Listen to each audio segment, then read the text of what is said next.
தமிழகமெங்கும் கிளைகள் கொண்ட Annamalai institute of hotel management and hospital management படிப்பில் சேர்வதற்கான அட்மிஷன் நடைபெறுகிறது.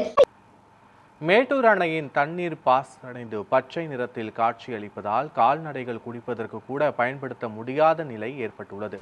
இது தொடர்பான விவரங்களோடு எமது செய்தியாளர் மாதையன் இணைகிறார்.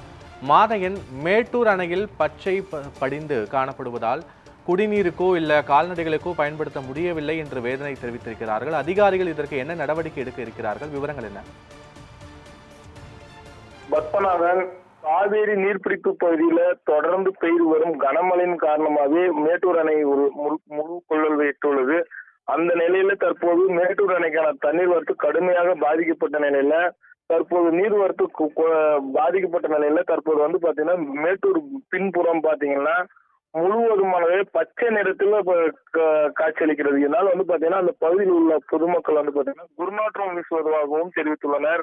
இந்த தண்ணீர் குடிநீருக்கு மற்றும் பாத்தீங்கன்னா கால்நடை மேய்ப்பதற்கு எதுக்குமே தண்ணீர் எடுக்க முடியாத அளவுக்கு அவல நிலை ஏற்பட்டுள்ளது. இந்த தண்ணீரில் பொதுமக்கள் எல்லாம் குளித்து விட்டால் அரிப்பு சொறி எழுவது போல் புகார் எழுந்துள்ளது. தொடர்ந்து இந்த பகுதியில் பாத்தீங்கன்னா தண்ணீர் முழுவதுமே பாத்தீங்கன்னா பச்சை நிறத்துல குருநாற்றம் வீசுவதாகவும் புகார் எழுந்துள்ளது. இந்த தண்ணீர் எதுக்குமே உபயோகப்படுத்த முடியாது என்று ஒரு புகார் எழுந்துள்ளது. அதே போல இந்த தண்ணீர் பாத்தீங்கன்னா சமூக வலைத்தளத்திலும் இந்த வீடியோக்கள் பொதுமக்கள் எடுத்து பரப்பியுள்ளனர். இதனால் வேகமா வீடியோவும் பரவுது. அதே பாத்தீங்கன்னா கர்நாடக மாநிலத்துல தண்ணீர் வரும்போது அங்கிருந்து சாக்கடைகளை வெளியேற்றுவதாகவும் ஒரு புகார் எழுந்துள்ளது. இந்த தண்ணீர் எதுக்குமே பயன்படுத்த முடியாமல் என்று தெரிவித்துள்ளனர்.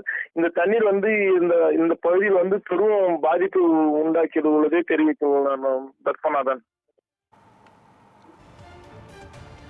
காட்சிகளோடு விவரங்களுக்கு நன்றி மாதையன்.